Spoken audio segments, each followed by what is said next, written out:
नमस्कार दोस्तों, स्वागत है आप सभी का मेरे YouTube चैनल पे। मैं डॉक्टर सिंह सानी। दोस्तों, आज हम लोग मलद्वार के एक और बीमारी के बारे में बात करेंगे जिसका नाम है प्रोक्टाइटिस। ये बीमारी में जो सिम्टम देखने को मिलते हैं वो फिशर से मिलते जुलते सिम्टम देखने को मिलते हैं। तो इसलिए मैंने सोचा क्यों ना इस पे वीडियो बनाया जाए ताकि इस बीमारी के बारे में आपको पता चले। तो शुरू करते हैं। आज हम लोग जानेंगे प्रोक्टाइटिस के बारे में, क्या होता है, कैसे हमारे शरीर में डेवलप होता है, इसके कारण क्या क्या होते हैं और इसमें क्या क्या व्यक्ति को लक्षण देखने को मिलते हैं, इसके बारे में डिटेल में बात करेंगे। तो शुरू करते हैं। प्रोक्टाइटिस जो वर्ड है, ये दो वर्ड से मिलकर बना है, प्रोक्टो और आइटिस। प्रोक्टो का मतलब होता है, यहाँ पे जो आप प्रोक्टो देख रहे हो इसका मतलब होता है एनस और रेक्टम, और आइटिस का मतलब होता है, आइटिस जो होता है इसका मतलब होता है इन्फ्लेमेशन। यानी हमारे एनस और रेक्टम के पास, जैसे कि इस डायग्राम में आप देख रहे हो, एनस ये पूरा जो होता है हमारा एनल कैनाल होता है, ये ऊपर रेक्टम के पोर्शन होता है, बड़ी आंत का आखिरी वाला पार्ट रेक्टम होता है। और ये जो आप देख रहे हो इसे हम लोग बोलते हैं एनोरेक्टल जंक्शन। एनस और रेक्टम के बीच में एक जंक्शन होता है और ये होता है हमारा एनल कैनाल, लगभग 4 सेंटीमीटर का होता है। यदि हमारे एनस और रेक्टम में कोई इन्फ्लेमेशन, कोई सूजन वहाँ पे होता है, तो इसी को हम लोग कहते हैं प्रोक्टाइटिस। तो ये कंडीशन बहुत ही कॉमनली आजकल लोगों में देखने को मिलता है। कई लोग कंफ्यूज हो जाते हैं, उनको लगता है उनको फिशर की समस्या है, लेकिन फिशर में जो होता है, जो सिम्टम देखने को मिलते हैं वो अलग होते हैं। और फिशर में क्या होता है, जो कट लगता है वो डीप लगता है।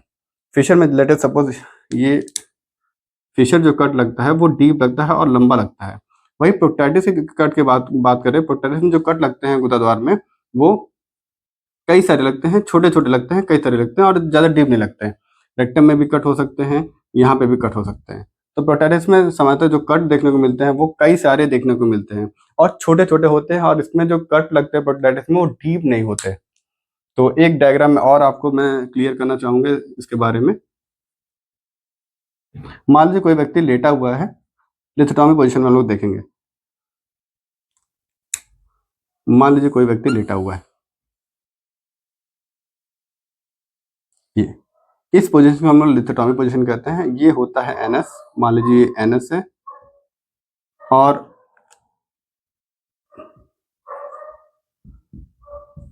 जैसे घड़ी में 3 7 3 6 11 9 होता है, ठीक उसी प्रकार ये एनल क्लॉक होता है हमारा।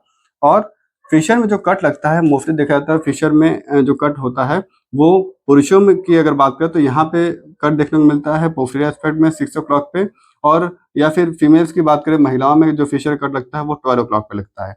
लेकिन प्रोक्टाइटिस में कहीं भी कट लग सकता है और एक से ज़्यादा कट लगता है, एक से ज़्यादा कट लगता है। और फिशर में जो कट लगता है वो डीप कट लगता है, और इसमें जो प्रोक्टाइटिस में कट लगता है वो छोटे-छोटे कट लगते हैं। इसी को हम लोग कहते हैं प्रोक्टाइटिस। तो ये समस्या बहुत ही कॉमन लोगों में देखने को मिलती है। बात करेंगे इसके कॉज़ के बारे में, इसके क्या-क्या कारण होते हैं।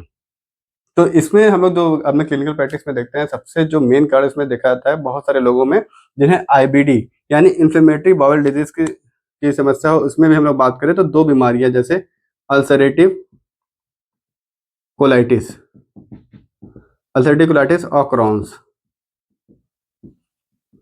ये 2 बीमारियाँ ऐसी होती हैं जिसमें क्या होता है, ये प्रोक्टाइटिस की समस्या बहुत ही कॉमनली देखने को मिलती है।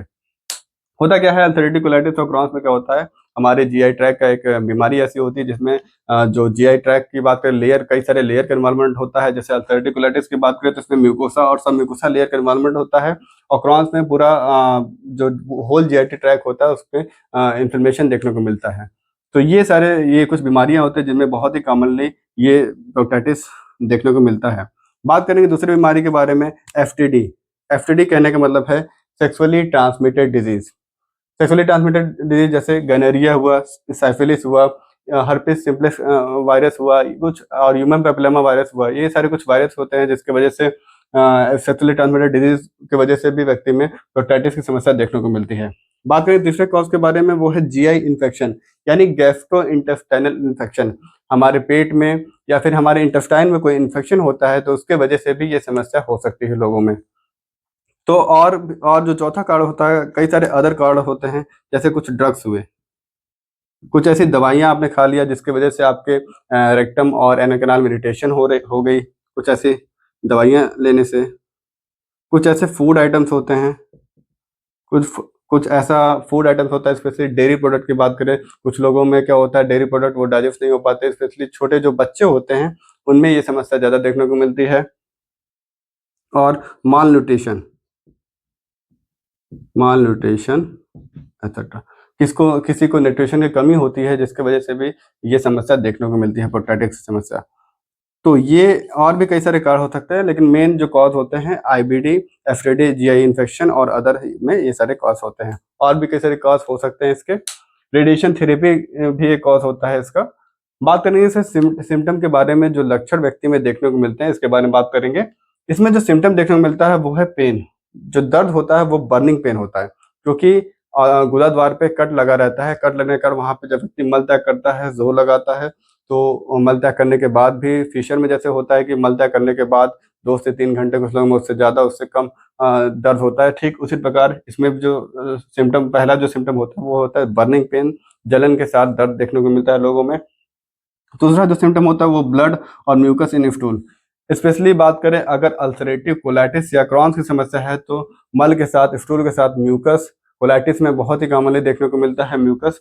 और कुछ लोगों में ब्लड भी देखने को मिलता है, क्योंकि कट लग जाएगा वहाँ पे गुदाद्वार पे। तो कट लगेगा तो आप ही बताओ, वहाँ पे कट, चीरा लग जाएगा गुदाद्वार पे, तो वहाँ पे ब्लीडिंग होने की समस्या, संभावना बहुत ही ज़्यादा होती है। तो ब्लड देखने को मिलता है।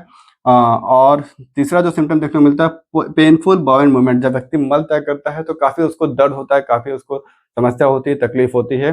तो पेनफुल बाउल मूवमेंट सिम्टम, ये तीसरा सिम्टम हुआ। चौथा जो सिम्टम होता है वो है एब्डोमिनल पेन। एब्डोमिनल पेन की बात करें तो जस्ट लोअर क्वाड्रेंट में, यानी अम्बिलिकस के जस्ट लेफ्ट साइड में, यहाँ पे जब आप टच करोगे तो बिल्कुल हार्डनेस फील होगा आपको, वहाँ पे बहुत ही ज़्यादा दर्द, टेंडरनेस फील होगा। तो एब्डोमिनल पेन देखने को मिलता है। पांचवा जो सिम्टम होता है वो होता है कॉन्स्टिपेशन, यानी कब्ज की समस्या। कब्ज की समस्या भी बहुत ही कॉमनली देखने को मिलता है, स्पेशली मलद्वार के मैक्सिमम बीमारियां में बात करें तो कॉन्स्टिपेशन की समस्या देखने को मिलती ही मिलती है। क्योंकि इस कॉन्स्टिपेशन में क्या होता है, स्टूल जो होता है हार्ड आता है। हार्ड स्टूल आएगा तो वो मलद्वार से आएगा तो क्या करेगा, वहां पे ठोकर होगा। ठोकर के कारण वहां पे आपको दर्द समस्या हो सकती है। तो कॉन्स्टिपेशन कॉज होता है। कुछ लोगों में डायरिया यानी दस्त की समस्या भी देखने को मिलती है। तो अगर आपको इसमें से कोई भी सिम्टम देखने को मिल रहा है, कोई भी आपके मन में कोई डाउट है, तो आप स्क्रीन पे दिए गए नंबर पे डायरेक्ट मेरे से बात कर सकते हो। या फिर आपके आसपास कोई नज़दीकी एंडोडक्टल सर्जन है, कोई छाछ सर्जन है, आप उनसे मिलें, अपनी समस्या को बताएं, ताकि आपकी बीमारी का डायग्नोसिस अच्छे से हो पाए और आप उसका ट्रीटमेंट ले पाएँ। बहुत बहुत धन्यवाद।